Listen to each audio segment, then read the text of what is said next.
오늘은 알리야의 물결 12강입니다. 책에 있는 내용과 없는 내용을 제가 가지고 이 알리야의 물결 12번째 말씀을 함께 나눌 겁니다. 오늘은 유대인은 그리스도인을 왜 미워하고 박해할까? 유대인들이 예수 믿는 사람들을 매우 싫어합니다. 그리고 박해합니다.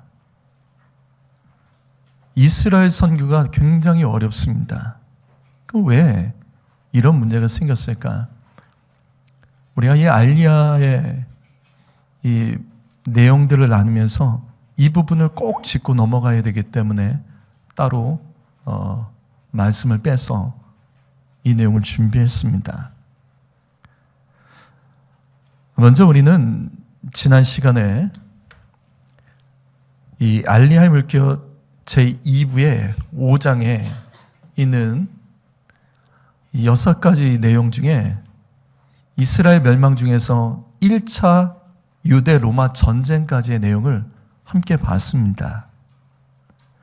오늘은 2차 유대 로마 전쟁을 나눌 것이고, 그리고 앞에 그 제목을 왜 유대인은 그리스도인들을 미워하고 박해할까의 내용을 이어서 들어갈 겁니다. 우리가 이 내용을 이해하면 이스라엘에 대한 이해와 선교, 그 다음에 기도의 마음이 열릴 것입니다. 자, 먼저 2차 유대 로마 전쟁에 대해서 함께 이 내용을 나누겠습니다. 먼저 2차 이 유대 로마 전쟁은 이 책에서는 바르코르바 반란만 이야기하고 있습니다. 근데 실제는 2차 유대 로마 전쟁은 두 개의 사건으로 되어 있습니다. 그게 뭐냐면 키로스 전쟁과 바르코르바 반란으로 이 두 개의 내용이 되어 있습니다. 먼저 AD 70년으로 돌아갑니다. AD 70년에 이 로마는 예루살렘을 멸망시킵니다. 그리고 더 이상 유대인들이 반란을 하지 못하도록 이 유대인들을 이 노예로 끌고 가고 또 이 로마 제국 사방에 흩어서 뿌려놓습니다.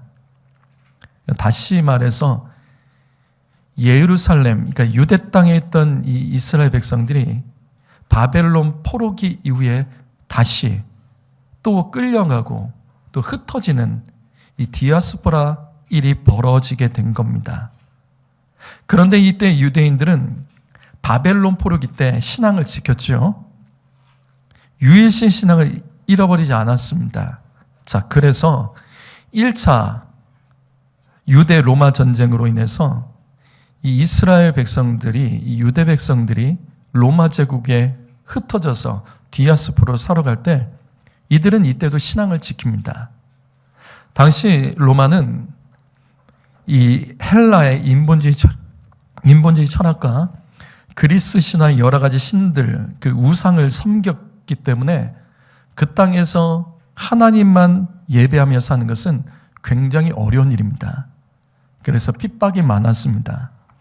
특별히 당시 로마 황제는 사람이 아닙니다. 신입니다. 태양신의 아들로서 사람들은 로마 황제 앞에서도 신에게 절하듯이 엎드려야 됐습니다. 그런데 유대인들은 독특했죠. 이걸 거부합니다. 그래서 로마 황제에게도 엎드리지 않았기 때문에 당시 이 1차 유대 로마 전쟁으로 디아스포라로 이 로마 제국 사방에 흩어져 있던 유대인들은 엄청난 핍박을 또 받게 됩니다. 근데 황제가 이들을 꺾을 수가 없었습니다. 그래서 했던 일이 유대인 세금이란 걸 거뒀습니다. 너희들이 유일신 하나님을 예배하는 거 허락하겠다. 대신 돈을 내라. 그래서 유대인 세금이란 것을 거뒀습니다. 이것으로 인해서 예배하기 위해서 유대인들은 세금을 냈지만 너무나 살기 어려웠기 때문에 로마에 대한 불만이 쌓여갔고, 이때 그 틈에 다시 한번 열심당원들이 세력이 점점 커지면서 로마 제국 사방에서 폭동이 일어났습니다. 이때 일어난 폭동을 진압하는 과정에서 벌어진 전쟁을 키토스 전쟁이라 합니다. 이걸 다른 말로 디아스포라 전쟁입니다. 디아스포라 전쟁, 디아스포라 폭동이라고도 부릅니다. 자, 무슨 말이냐면, 자, 이렇게 이해하시는 거예요.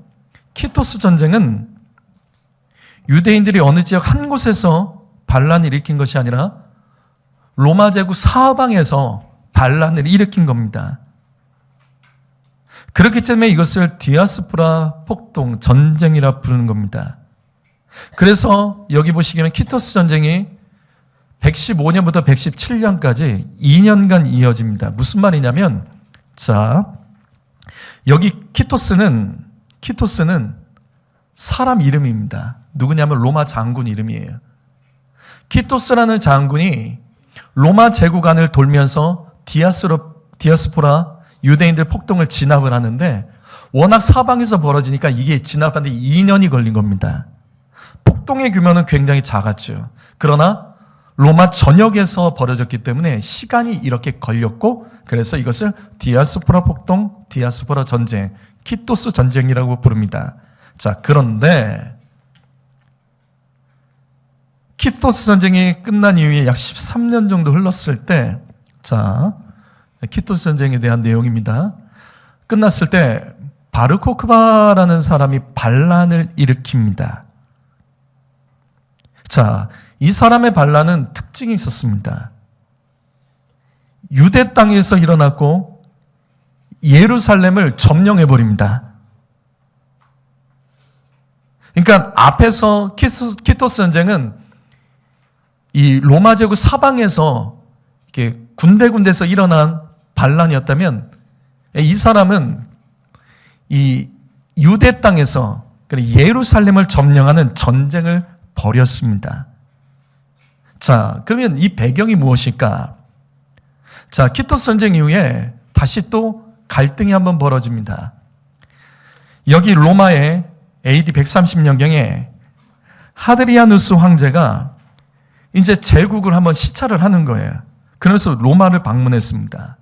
예루살렘을 방문했습니다. 근데 당시 예루살렘은 1차 유대 로마 전쟁으로 그냥 황폐했어요. 도시를 세우지 않았습니다.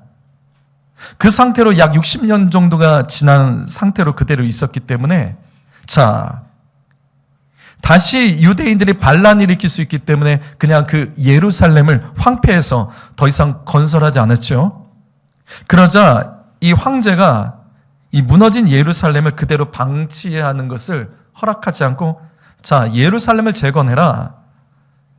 그리고 예루살렘을 재건하면서 유대인들에게 약속합니다. 너희가 하나님을 예배할 수 있도록 너희를 위해서 이 예루살렘을 다시 재건을 할 것이다.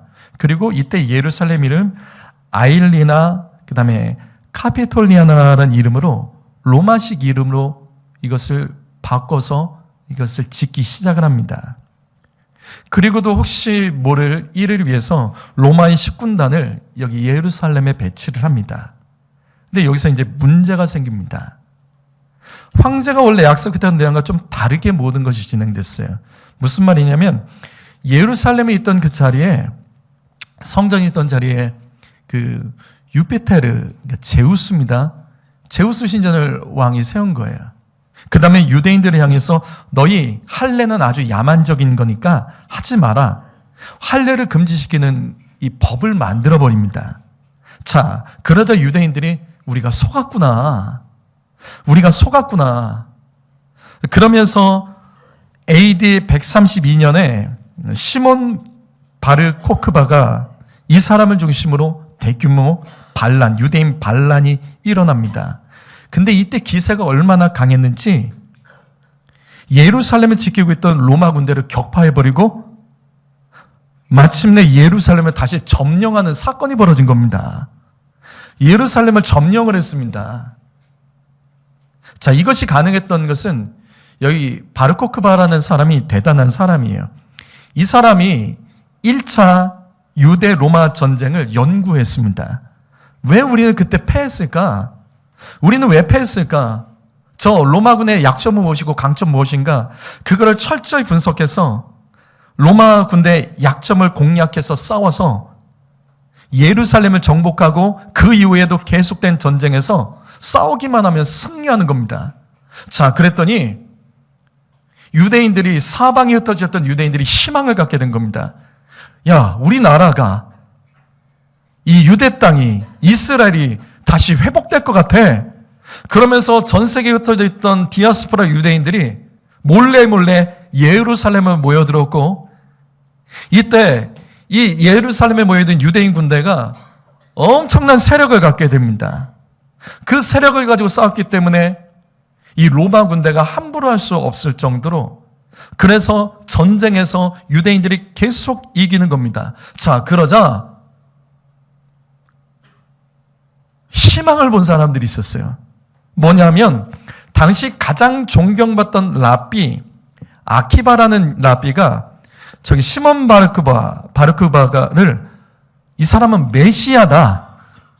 메시아다라고 확정을 해주는 거예요. 그래서 유대인들을 하나로 규합해서 다시 이스라엘을 세우기 위해서 이 사람은 메시아야 선포를 하고 나서, 자, 그러면서 유대인들이 합심해서 야, 메시아가 우리와 함께한다 하며 전쟁을 벌이는 겁니다. 그렇게 2년간 로마 군대랑 싸웠는데 계속 이기는 거예요. 자, 그러자 로마가 이거 이러다가 안 되겠다. 그래서 AD 134년경에 영국을 지키고 있던 당시 로마의 명장 세베루스라는 장군이 이제 왕의 명령으로 예루살렘에 파견됩니다. 그리고 나서 그 세베루스라는 장군이 이 대대적인 공격을 통해서 마침내 바르크코바를 이기고 예루살렘을 탈환합니다. 그랬더니 보세요. 메시아가 진 거예요. 메시아가 진 거예요. 사람들이 웅성웅성 거리니까 이제 이건 더 이상 이길 희망이 없으니까 시몬 바르크코바가 자살을 해버립니다. 그리고 나서 세베루스 장군은 약 2년간 유대 반란군 장당을 모두 소탕하고 유대인들을 소탕하고, 자, 이번에는 이 땅 예루살렘, 여긴 도저히 안 되겠다.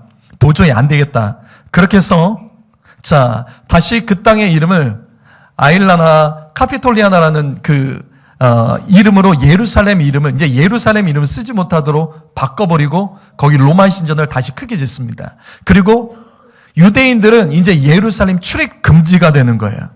너희들은 예루살렘 오지 마. 출입 금지를 시켜버렸습니다. 그러다가 약 4세기경에 자, 성전의 서쪽 벽을 통곡의 벽이라고 합니다. 여기 예루살렘 성전에 있었던 성벽 중에 하나만 딱 남아있는 거예요. 자, 이거 하나 남아있는데 너희가 4세기경에는 여기까지는 와도 돼. 그러나 예루살렘에 못 들어와. 출입 금지를 시켰고 유대력을 폐지하고 이와 같이 유대인들을 다 쫓아내 버리게 됩니다. 자, 그리고 나서 이제 다 바꾸기 또 시작해요. 뭘 바꾸냐면, 자, 유대 지역을 이름을 바꿔버려요. 이제 유대 지역이란 이름, 유대라는 명칭을 사라져버리게 하고 시리아, 그 다음에 팔레스틴이라는 이름으로 바꿔버려서 그것이 현재 오늘날까지 이어지게 되는 겁니다. 자, 이렇게 해서 더 이상 유대인들은 이 이스라엘 땅에 살 수가 없게 되었고, 그것이 현재의 역사, 디아스포라가 더 가속돼서 이후에 약 1900년 동안 이스라엘 백성들이 이스라엘로 가지를 못한 거예요. 그리고 세계 곳곳에 떠돌아다니는 민족으로 살다가 신기하게도 나라가 없었는데도 유대인들이 정체성을 지켰고 마침내 1948년에 이스라엘이 다시 건국이 된 겁니다. 자, 여기까지가 이스라엘의 그냥 통째로 본 역사라고 이해하시면 될 것 같습니다. 그런데 우리가 1차 로마 전쟁과 유대 로마 전쟁과 2차 유대 로마 전쟁을 자세히 알아야 될 이유 중에 하나가, 자, 여기에 아주 중요한 내용이 있습니다. 그것은 뭐냐면 오늘 말씀의 제목이에요. 오늘날까지도 왜 유대인들은 그리스도인을 미워하고 박해할까? 여러분, 이스라엘 사람들은 예수 믿는 사람들을 박해합니다. 사도행전과 똑같은 일들이 지금도 벌어지고 있습니다. 박해하는 정도가 아니라 이슬람 테러 분자들처럼 유대인들은 예수 믿는 성도들을 테러로 죽이기도 합니다. 그리고 영광스럽게 여깁니다. 그 이유가 무엇일까? 오늘은 그 내용을 다룰 거예요. 자, 그러면 왜 유대인들은 그리스도인을 그렇게 미워할까? 먼저 첫 번째로 이게 메시아관 때문에 그런 거예요. 유대인들은 예수 믿는 사람들이 예수를 메시아라 하는 것을 절대로 받아들일 수가 없습니다. 여러분, 유대인은 메시아의 조건을 약 6가지 정도로 말을 하고 있습니다. 그 전에 첫 번째가 다윗의 후손이어야 되죠. 자, 여기서부터 유대인들에게 걸리는 거예요. 성경에서 예수님은 성령으로 잉태됐죠. 유대인들은 사실 이것도 인정하지 않습니다. 무슨 성령으로 어떻게 잉태가 돼? 말도 안 돼. 그럼에도 불구하고 그래, 성령으로 잉태됐다 치자. 하지만 아버지가 없잖아. 아버지가 없잖아. 그렇기 때문에 예수는 다윗의 자손으로서 태어난 것이 아니기 때문에 이 사람은 메시아가 될 수가 없어. 그래서 현재까지도 메시아로 인정하지 않는 겁니다. 또한 메시아의 이 조건 중에 이 예루살렘 성전 재건, 즉 회복이 있습니다. 하지만 예수님은 성전을 짓지 않았죠. 오히려 헤롯이 성전을 지었기 때문에 여기도 해당되지 않습니다. 또 평화를 가져오는 자, 또 알리야, 또 왕으로 기름 부음 받은 자, 하나님에 대한 지식을 온 세계에 전하는 자, 이와 같은 이 조건에서 예수님이 맞지가 않는다는 거예요. 이러한 사실을 근거로 유대인들은 예수님을 메시아로 인정하지 않습니다. 그래서 예수를 메시아라고 부르는 유대인들을 향해서 너희는 이단이야 하면서 그들을 사악한 이단으로 여기고 그들을 박해하고 또 때로는 우리 사도행전 말씀에 사울이 스데반을 죽였던 것처럼 그 죽이는 것도 허락이 되는 겁니다. 자, 이처럼 오늘날 유대인들이 그리스도인을 미워하는 이유는 이 메시아관 때문에 그렇습니다. 그런데 두 번째 이유가 중요합니다. 두 번째 이유. 유대인들이 그리스도인을 미워하고 박해하는 그 두 번째 이유는 바로 1차와 2차 유대 로마 전쟁 때문입니다. 자, 무슨 말이냐면 먼저 1차 유대 로마 전쟁으로 돌아가 보죠. 이것은 AD 66년에서 73년까지 있었던 일이죠. 자, 로마대에서 불만을 터뜨리며 예루살렘을 중심으로 유대인들이 로마에 대항해서 전쟁을 일으켰습니다. 그것이 1차 유대 로마 전쟁입니다. 자, 그러면 여기서 퀴즈. 유대인들이 전쟁을 일으켰죠. 자, 그러면 퀴즈. 이때 예수 믿는 유대인 성도들은 이 전쟁에 참여했을까요? 1차 유대 로마 전쟁에 참여했을까요? 예수 믿는 유대인들, 예수님의 제자들 같은 사람들, 유대인들은 참여했을까요? 당연히 참여하죠. 여러분, 예수님 제자들 중에도 열심당원이 있었습니다. 이스라엘의 회복을 누구보다도 간절히 바랬습니다. 그래서 초대교회 성도들도 유대 동족들이 학대당하고 예루살렘 성전이 더럽혀지는 것 때문에 로마에 대한 반감이 있었고, 그래서 1차 유대 로마 전쟁에 참전을 합니다. 자, 그러면 당시 유대 로마 전쟁에 참전했던 이 예수를 메시아로 믿는 성도들, 이 유대인들을 부르는 단어가 있습니다. 혹시 뭔지 아세요? 혹시 뭔지 아세요? 유대교의 유대인이 아니라 예수를 메시아로 믿는 유대인들을 부르는 단어가 있어요. 그게 뭐죠? 나사렛파 유대인이라고 부릅니다. 이게 오늘날의 메시아닉 주와 똑같은 겁니다. 여러분, 나사렛파 유대인, 이거 성경이 있습니다.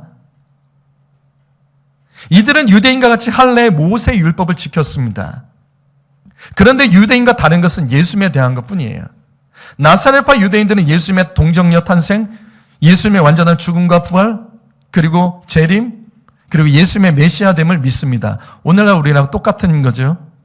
자, 그래서 사도행전 말씀 보면 사울은 예수 믿는 성도들을 나사렛파 이단으로 몰아붙여서 죽이는 일에 앞장섰습니다.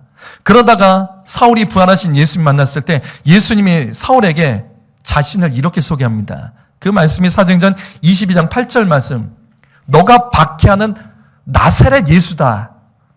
네가 박해하는 나사렛파, 그들이 믿는 예수가 나다.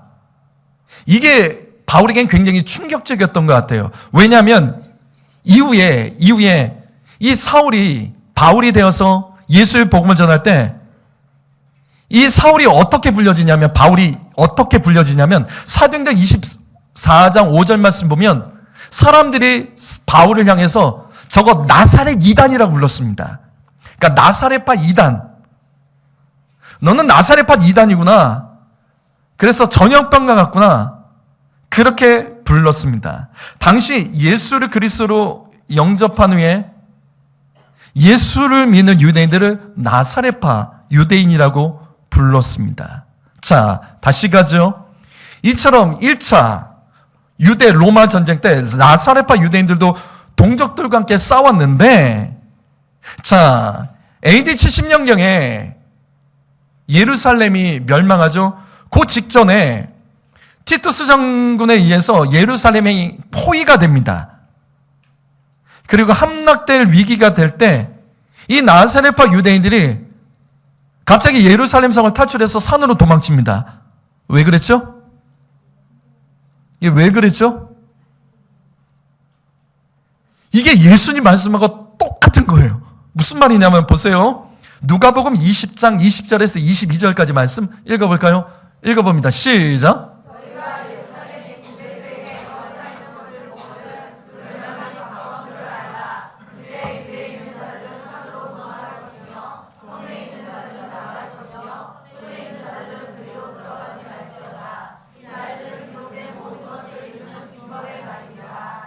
자, 나사렛파 유대인, 즉 예수를 믿는 유대인들은 전쟁이 무서워서 도망친 것이 아니라 이 상황을 보니까 말씀 그대로 예수님 말씀이 기억난 거예요.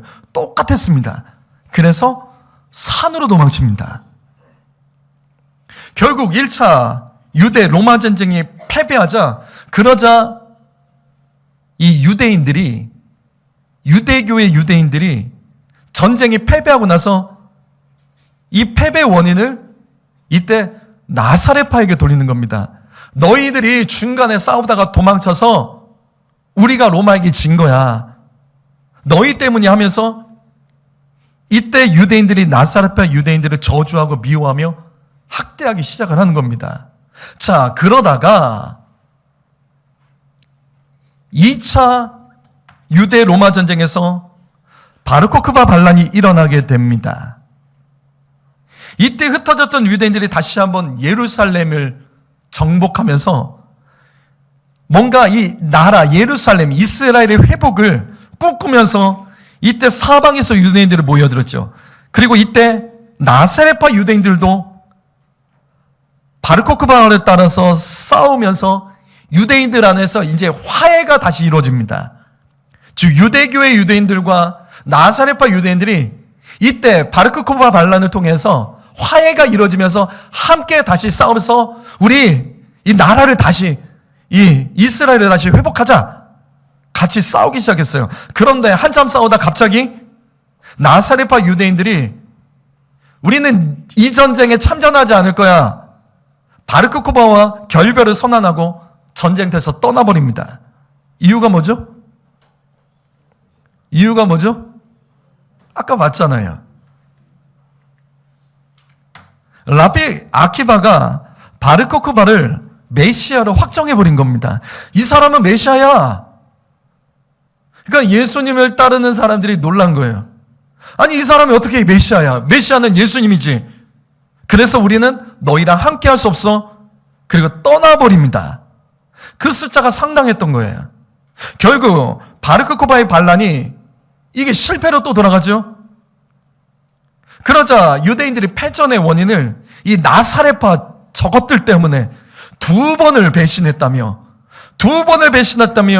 이 조국을 배반한 이단으로 정하며 그때부터 증오심을 가지고 예수 믿는 사람들을 핍박하고 학대하기 시작을 하는 겁니다. 자, 그런 가운데 유대인들이 그리스도인을 미워하고 박해하는 세 번째 이유에 대해서 이제 이야기를 하겠습니다. 그 세 번째 이유는 밀라노 칙령으로부터 시작해서 교회의 반유대주의와 대체신학 때문이에요. 이것 때문에 유대인의 핍박이 일어난 겁니다. 자, 다시 가죠. 원래 유대인 안에 나사렛파 그리스도인들은 소수입니다. 소수였어요. 그래서 이 유대 사회에서 이 나사렛파 유대인들은 항상 유대인들에게 학대당하고 따돌림을 당하고 핍박을 당했습니다. 그래서 유대인들은 전통 유대교로 갔고 이 나사렛파 유대인들은 복음을 이방인들에게 전하기 시작을 했죠. 자, 그러면서 이게 역전이 일어난 거예요. 어떤 역전? 복음이 이방인들에게 퍼지면서 이방인들이 예수를 영접하게 되는 겁니다. 그러면서 어떤 일이 벌어지냐면 예수 믿는 사람을 핍박했던 그 로마마저도 313년에 이 콘스탄티누스 황제에 의해서 밀라노 칙령을 통해서 이제는 기독교를 공인을 해주는 겁니다. 무슨 말이냐면 기독교를 박해하지 않아요. 기독교도 다른 종교랑 똑같이 대우를 해주는 거예요. 자, 그래서 신앙의 자유를 얻게 됐죠. 그런데 그 정도가 아니에요. 그 정도가 아니에요. 자, 이후에 약 67년 후에 이번에는 기독교가 국교가 됩니다. 380년에. 이러면서 이게 완전히 역전이 되어버린 거예요. 다시 말해서 로마 제국 안에 유대인은 소수였죠. 그 안에서 나사렛파 유대인들은 더 소수였기 때문에 유대인 사회에서 박해를 받았었습니다. 그런데 이제 이 나사렛파 유대인들이 이제는 그것과 상관없이 로마 제국의 복음이 확산이 되면서 로마 제국이 기독교가 국교로 변하면서 쉽게 말해서 더 이상 이들이 박해를 받지 않는 거예요. 오히려 유대인들이 박해를 받기 시작했습니다. 예수를 믿지 않는 유대인들이 박해를 받기 시작했어요. 왜 박해를 받았죠? 유대인들이 왜 박해를 받았죠? 이방인들, 예수 믿는 이방인들에서 왜 박해를 받았죠? 그게 다른 게 아니에요. 유대인들 너희들이 그리스도를 죽였다라는 거예요. 너희는 그리스도를 죽은 민족이야 하면서 예수 믿지 않는 유대인들에게 핍박을 가면서 그러면서 너희가 너희의 그래도 신앙을 지키려면 그때 로마 시대랑 똑같은 짓을 해요. 유대인 특별세, 즉 인종세란 거든 겁니다. 그러니까 유대인들이 내는 세금이 있어요. 예수 믿지 않고 유대교를 따르는 자들에게 인종세라는 세금을 걷게 됩니다. 자, 그러면서 이제 계속해서 이들을 향해서 유대인들에게 대해서 박해가 이루어집니다. 예수를 죽인 민족이라고요. 그래서 교회에서는 이제 반유대주의가 일어나게 된 거예요. 유대민족은 안 돼. 저것들은 예수를 죽인 민족이야 하면서 반유대주의가 일어나면서 예수 믿는 사람들 유대인들과 접촉도 하면 안 돼요. 자, 그러면서 생긴 것이 이것을 신학적으로 정립해서 만든 것이 그게 대체신학입니다. 여러분, 대체신학이 뭐죠? 대체신학 들어봤죠? 대체신학이 뭐죠? 말 그대로 뭔가 대체한 거예요. 대체신학이 뭘까요? 자, 이걸 한번 정리해보죠. 대체신학은 교회와 이스라엘입니다. 무슨 말이냐면, 자, 하나님이 선택된 백성이죠. 그렇죠? 근데 대체신학에서는 아니에요. 교회가 선택된 백성이 된 겁니다. 그래서 성경에 기록된 이스라엘은 교회로 다 해석하는 거예요. 성경에 기록된 이 이스라엘에 대한 이 내용들을 그 교회로 다 바꿔버리는 신학이 대체신학입니다. 자, 이런 성경은요, 우리 신학교에서도 배워요. 성경은요, 해석이, 가장 기본적인 해석이 문자 해석입니다. 항상 문자 해석이 먼저예요. 이단들은 문자 해석을 못합니다. 이단들은 문자 해석을 안 하고 문자가 아니라 문자를 가지고 의미를 막 만들죠. 신천지에서 성경을 해석하는 것들은 문자 해석이 아니에요. 그걸 가지고 한자로 이렇게 분리해내가지고 그래서 거기서 뭐 과천이 성지가 되고 막 그러죠. 굉장한 일들이 벌어지죠. 아니, 성경은요 원래는 문자 해석이 먼저예요. 왜냐하면 그 성경은 오늘날 저와 여러분 향해서 쓰여진 성경이 아니잖아요. 그렇죠? 그 성경 하나님께서 오늘날 저와 여러분에게 주신 말씀이 아니에요. 원독자가 있습니다. 유대인들이 따로 있습니다. 원독자가 있는데 그 다음에 초대교회가 있는데 자, 우리에게 준 말씀이 아니기 때문에 먼저 그 말씀의 문자 그대로 해석하는 거예요. 그래서 성경은 그냥 해석하는 것이 아니라 성경의 배경을 아셔야 돼요. 저자도 알아야 되고 기록된 시점과 여러 가지 배경들을 알고 그래야지 이 말씀의 의미가 이거구나 해석을 하는 건데 이것과 상관없이 대체신학에서는 무조건 이스라엘은 교회로 해석한 겁니다. 이스라엘은 교회가 되는 거예요. 자, 그래서 이게 되는 겁니다. 대체신학에서 이제는 하나님의 약속, 이스라엘과 하나님과 맺은 약속은 이제는 이스라엘이 빠져버리고 이건 교회랑 맺은 약속이 되는 거예요. 그래서 성경에서 하나님께서 이스라엘과 언약을 맺은 것은 이제 이스라엘과 맺은 언약은 취소됐고 교회로 옮겨졌다. 이게 대체신학이에요. 대체신학이에요. 그래서 여러분 잘 생각해 보세요. 교회에서 어떤 설교를 들을 때 그냥 이스라엘은 그냥 교회, 성도로 그냥 보통 이렇게 들었을 거예요. 그것이 완전히 틀리다는 말은 아니에요. 그렇게 해석할 수 있지만 먼저 문자 해석이 되어야 되는데 자, 대체신학에서는 이스라엘이라는 해석을 사용하지 않습니다. 그게 대체신학이에요. 자, 오늘날 대부분의 교회들이 대체신학을 기반으로 성경을 봅니다. 그래서 이스라엘 자체로 강조하면 신사도 운동, 극단적인 어떤 세력으로 몰아서 공격을 합니다. 이게 얼마나 무식한 일인지 아세요? 여러분 서울에 온누리교회 아시죠? 온누리교회 선생님분이 하영조 목사님이세요. 이 하영조 목사님이 우리나라에서 가장 많이 하셨던 일 중에 하나가 대체신학과 싸웠습니다. 그리고 우리 교회처럼 이스라엘 회복을 그 옛날부터 외치셨어요. 하영조 목사님이 이 얘기를 해요. 우리 교회가 이스라엘 회복을 위해서 기도해서 하나님 복을 주셨다고. 한국에서 가장 먼저 주류 교회 중에 이스라엘을 축복하는 메시지, 그 다음에 공개적으로 기도하며 했던 메시지를 쏟아낸 교회가 이게 온누리교회입니다. 잠깐 영상 한번 보실까요? 하영조 목사님 생전에 성경에 나타난 메시지 가운데 가장 신비로운 주제 중에 하나가 이스라엘입니다. 이스라엘. 이스라엘의 실패가 왜 모든 이방인의 구원이 되었을까? 신비스럽습니다. 또 한 가지, 지금은 이스라엘이 메시아를 유대인들이 받아들이지를 않습니다. 2000년 동안 받아들이기를 거부했습니다. 유대인들은 인류 역사상 가장 고난을 받은 민족이에요. 600만 대 학살을 당했고 나라 없이 전 세계 유리방황하면서 나그네로 살아왔음에도 불구하고 그 민족은 아직도 없어지지 아니하고 전 세계에 엄청난 영향력을 주고 있는 민족이 되었습니다. 이게 신비스러운 것입니다. 마귀는 우리들의 눈을 가리워서 이스라엘을 성경적인 관점에서 보지 못하게 하고 정치적인 관점, 군사적인 관점, 문화적인, 역사적인 관점에서 보게 하므로 이스라엘을 여러 나라 중에 하나로 이렇게 만들어 버리고 만 것입니다. 많은 나라를 전도하듯이 그저 이스라엘도 하나 전도하는 것 중에 하나를 끼어드는 정도로 생각하도록 만들었던 것입니다.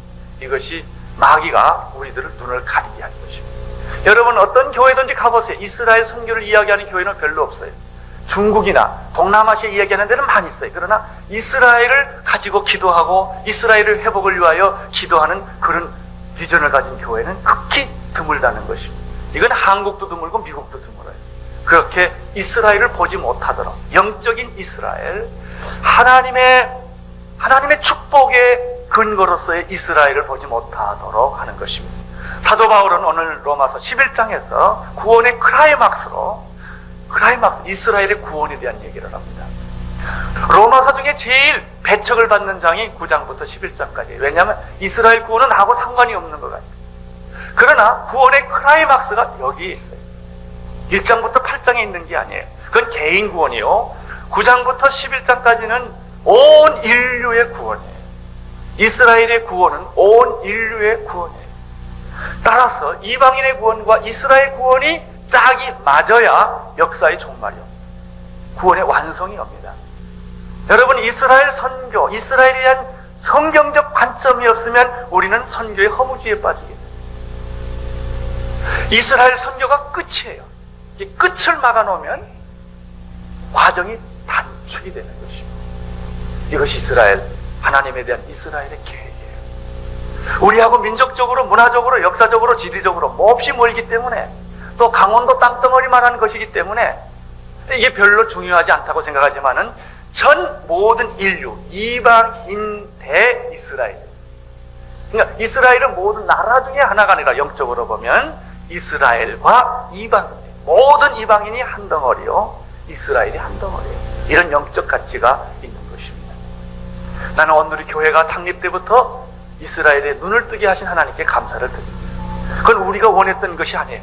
참 우리 교회는 축복이에요. 나는 오늘 우리 교회가 2천만 비전을 가지고 또 이렇게 11년 만에 큰 교회로 축복해 주신 것은 우리들이 이스라엘을 위해서 기도해 주었던 축복이 아니었나 생각을 합니다. 저는 오늘 이 성경을 통해서 여러분에게 분명히 말합니다. 자, 이스라엘 여기까지 회복과 봅니다. 오늘날 이 똑같은 설교를 우리가 어떤 공개적인 자리에서 하게 되면 이 공격을 당합니다. 신사도 운동, 뭐 어떤 문제가 좀 있는 집단으로 이에 공격을 당합니다. 그런데 오늘의 교회는 이것을 우리나라에서 주일교회에서 가장 먼저 했고, 그리고 현재도 이재현 목사님도 이 부분을 중요한 가치로 여기며 또 이스라엘을 축복하는 그 사역을 또 하고 있습니다. 자, 다시 돌아갈까요? 이와 같이 유대주의와 반유대주의와 대체 신학 때문에 교회는 유대인들을 핍박합니다. 자, 어떻게 핍박하나 한번 볼게요. 십자군 전쟁. 자, 대체 신학은 교회의 반유대주의를 정당화하는 신학입니다. 이 실체가 사실은 딱 없어요. 그런데 그 안경을 쓰고 신학교나 교회들은 가르칩니다. 자, 십자군 전쟁에 대해서 좀 볼게요. 십자군 전쟁, 이게 11세기에서 13세기에 일어난 전쟁입니다. 자, 이때 예루살렘을 이슬람으로부터 해방시키다는 목적으로 교황이 선동을 하죠. 전쟁을 일으켜 십자군에 참여하면 너희 죄가 사함받는다. 당시는 카톨릭이었기 때문에 면죄부라는 것이 있었습니다. 죄를 면하려면 면죄부라는 것이 있었어요. 이것을 십자군 전쟁에 참여함으로 면죄부를 주는 겁니다. 어떤 큰 죄를 지면 너 십자군 전쟁에 참여해. 그럼 죄를 사함 받을 거야. 그 천국을 보장해 준다는 그런 약속으로 많은 예수 믿는 성도들이 십자군에 참여해서 가서 무슬림들을 학살하고, 근데 이때 같이 회당에 유대인들을 몰아넣고 찬송을 부르며 불을 질러 그들을 죽였습니다. 이 기록이 다 남아 있습니다. 이때 그래서 많은 유대인들이 예수 믿는 사람들의 찬송 소리를 들으며 불타 죽게 되는 거죠. 그게 다가 아닙니다. 여러분, 그 유대인 하면 생각나는 직업이 뭐예요? 유대인 하면 생각나는 직업이 뭐죠? 자, 중세시대 유럽에서 유대인으로 산다는 것은 굉장히 괴로운 일이었습니다. 왜냐하면, 자, 직업 때문에 생긴 유대인들의 인식이 있다는 것을 여러분 아십니까? 무슨 말이냐면 주로 우리가 유대인의 직업, 과거로부터 유대인 직업 하면 고리대금업, 이런 것들, 은행, 이런 것들을 떠올리게 될 겁니다. 왜 유대인들은 돈에 막 집착하는 유대인으로 보이죠? 생각되죠? 왜 그렇게 살았을까? 자, 이게 사회적인 문제가 있었어요. 무슨 말이냐면, 자, 유럽은 기독교 사회였습니다. 그런데 기독교는요, 돈으로 이윤을 추구하는 것에 대해서 이것을 더럽고 악한 것으로 여겼습니다. 이때 유대인들은 이 같은 기독교 사회에서 더럽게 여겼던 그 은행업, 상업, 고리대금업, 또 세금 걷는 거, 이런 일들을 이 유대인들이 했었어요. 그럼 유대인들은 왜 했었을까? 왜 그런 일을 유대인들이 맡아서 했었을까? 자, 거긴 이유가 다 있어요. 당시 유럽 사회에서 기독교인들은 앞에서 말했던 것처럼 예수를 죽인 민족이라는 그 이유로, 자, 유대인들은 농사를 안 지었습니다. 농사를 못 지었어요. 왜냐하면 땅을 소유할 수 없었어요. 이 유럽 사회에서 유대인들은 땅을 소유할 수 없습니다. 그래서 농사를 못 지었던 거예요. 더군다나 이렇게 수공업 공장 같은데 어떤 이런 일들, 길드가 같은 것에 조합으로 일하는 것도 할 수가 없었어요. 왜냐하면 가입을 시켜주지 않아요. 예수를 죽인 민족이기 때문에. 그래서 이들은 먹고 살기 위해서 기독교인들이 부정하게 여겼던 은행, 환전, 세금 징수, 고리대금업, 이와 같은 돈과 연결된 직종에서 그들이 일을 하게 됩니다. 그래서 당시 기독교인들의 눈에는 유대인들은 항상 이 탐욕적인 민족, 아주 이기적이고 돈 따라다니는 민족, 그렇게 여겨졌던 거예요. 그게 사람들 머리에 각인이 됐습니다. 자, 그런 가운데 14세기에 흑사병이 일어납니다. 흑사병이요. 흑사병과 유대인. 흑사병이 생겼는데 신기하게도 유대인들은 잘 걸리지 않는 거예요. 왜 안 걸렸죠? 이 사람들은 이 구약 성경의 율법을 따라가기 때문에 매우 이렇게 거룩한 삶을 살려고 했었어요. 청결하고 아무거나 먹지 않고 잘 씻고. 그랬더니 이 사람들은 흑사병에 걸리지 않는 거예요. 그랬더니 흑사병에 걸린 이 기독교인들의 눈에는 이 사람들이 이상한 거야.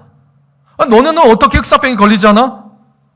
우리는 막 죽어나갔더니 이 사람들은 안 죽는 거예요. 그래서 유대인들을 너희가 우물에 독을 타서 우리를 죽이는 거구나. 너희가 악마의 욕을 받아서 우리가 너희를 조금 미워하니까 너희가 우물에 독을 타서 우리를 죽이는구나. 그러면서 유럽 사회 각 지역에서 유대인들을 저렇게 몰아넣고 화형을 시켜 죽였습니다. 너무나 많은 유대인들이 학살을 당하자 이게 교황이 볼 때 이게 큰일 난 거예요. 이게 너무한 거예요. 너무한 거.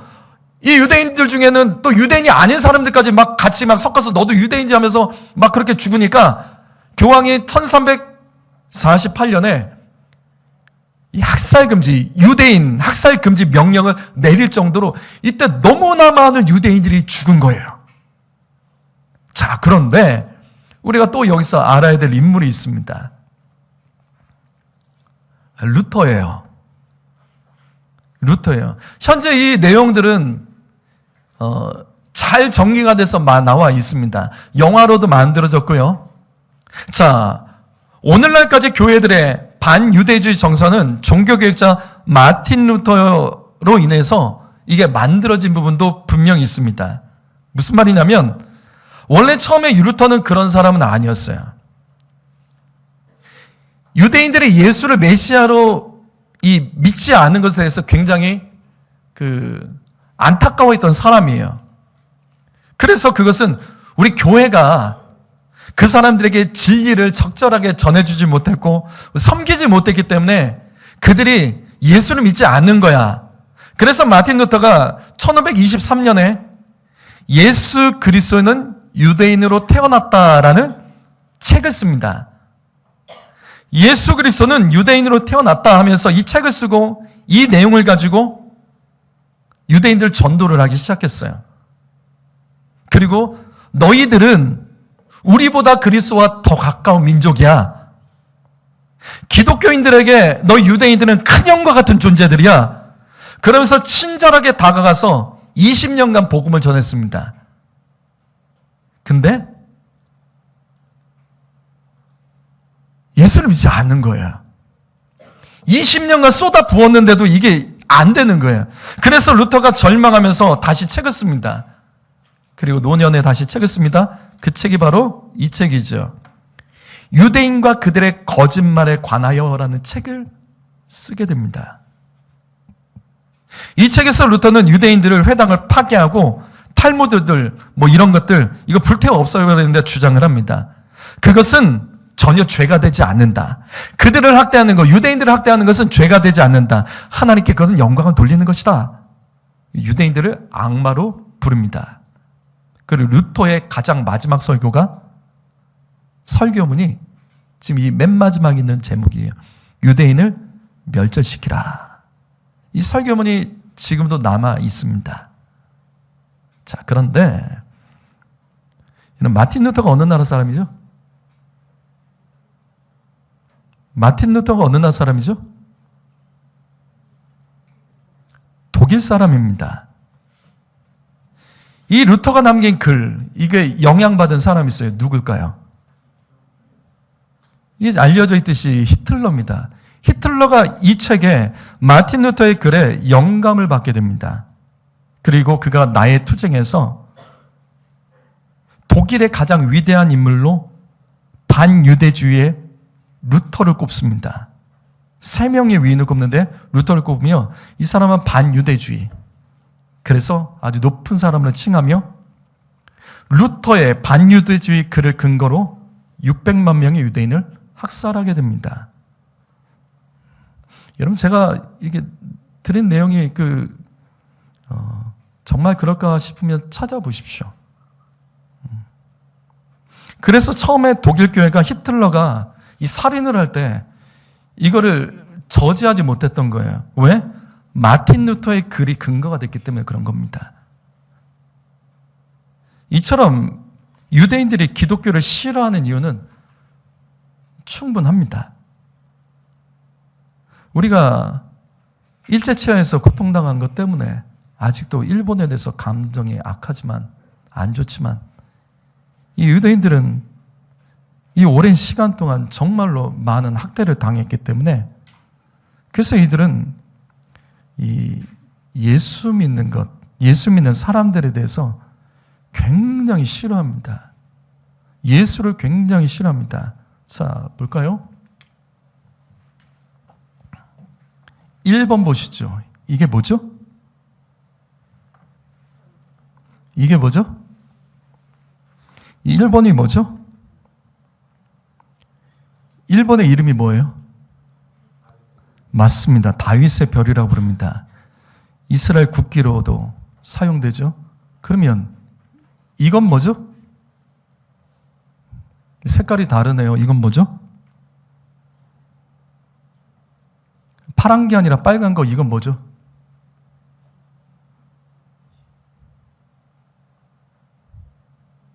이게 병원 마크입니다. 구급차 마크고요. 적십자 마크가 이겁니다. 예수를 너무 싫어해서 십자가 모양을 쓰지 않습니다. 2번 사진 볼까요? 2번 사진 이게 뭔지 아세요? 2번 사진 이게 뭐죠? 2번 사진 뭐죠?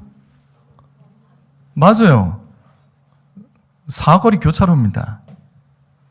사거리는 어떤 모양이죠? 십자가 모양이죠. 그래서 이스라엘은 교차로가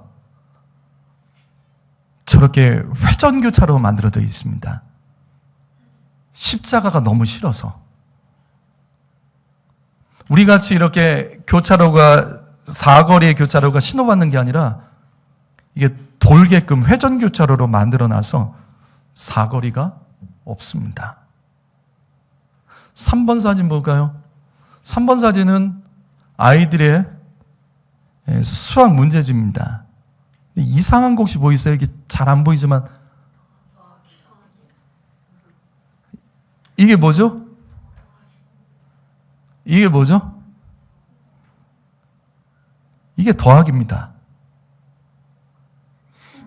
이스라엘에서 산수책의 더하기는 이렇게 씁니다. 그러니까 플러스 기호가 없어요. 플러스 기호가 다 이걸로 되어 있습니다. 십자가가 너무 싫어서, 예수가 너무나 싫어서, 지난 2000년간 너무나 상처가 많아서 교회도 싫고 예수를 메시아라고 하는 사람들도 싫고, 그래서 예수 믿는 유대인들에 대해서 그들은 너희는 제정신이냐? 너희는 역사를 모르냐? 이 민족이 어떤 고난을 당했는지. 근데 어떻게 예수를 믿어? 예수를 믿어. 하면서 그들을 학대하고 테러하고 죽이기까지 하는 겁니다. 자, 어쩌면 제가 이것을 준비하면서 볼 때 앞으로 전도하기가 가장 어려운 민족이 이스라엘 민족인 것 같습니다. 자, 이스라엘 민족 어떻게 구원하죠? 여러분, 그래서 하나님은 우리가 이스라엘 구원을 해서 기도하는 것을 굉장히 기뻐하십니다. 이슬람보다도 어떤 민족보다도 가장 예수 믿기가 힘든 민족, 그 역사를 아는데 어떻게 그거를 넘어가냐고요. 그 상처가 이게 한 번에 아물지는 않겠죠. 그래서 하나님께서는 지금 이 시간도 이스라엘을 위해서, 이스라엘을 사랑하고 축복한 자들을 찾고 계십니다. 그래서 하나님께서는 이스라엘을 위해 일하고 기도하는 자를 분명 복을 주십니다. 이게 하영주 목사님 말씀이에요. 이 부분이 있습니다. 근데 아직도 우리는 이게 가려져 있는 게 있어요. 사울처럼, 사울이 바울 되기 전에 가려져 있는 것들이 있습니다. 신학교에서, 저는 신학교 4년, 대학원 3년, 또 대학원 2년, 거의 제가 9년을 공부했습니다. 하면서 느끼는 건데, 이 교단마다 신학의 차이가 사실 굉장히 큽니다. 막 그 수업 시간에 싸움이 일어나기도 하고, 성경 해석을 가지고 싸움이 일어나기도 하고, 이게 그러니까 바르게 보려고 이렇게 애쓰는 게 아니라, 그러니까 배운 대로 보게 되더라고요, 결국은. 저도 이것을 보는 것은 본 지는 얼마 되지 않습니다. 막연하게 알고 있었지만, 이게 이런 부분이 있구나, 이런 부분이 있구나. 아마 어쩌면 이 이야기를 듣는 여러분 중에도, 어쩌면 이 영상을 본 사람 중에도 저게 뭐야 하는 사람도 있을 수 있을 거예요. 그런데 우리가 조금만 더 정직하게 하나님 앞에 엎드려서 우리가 본다면, 저는 이건 분명히 볼 수 있고 마지막 때 쓰임받을 수 있습니다.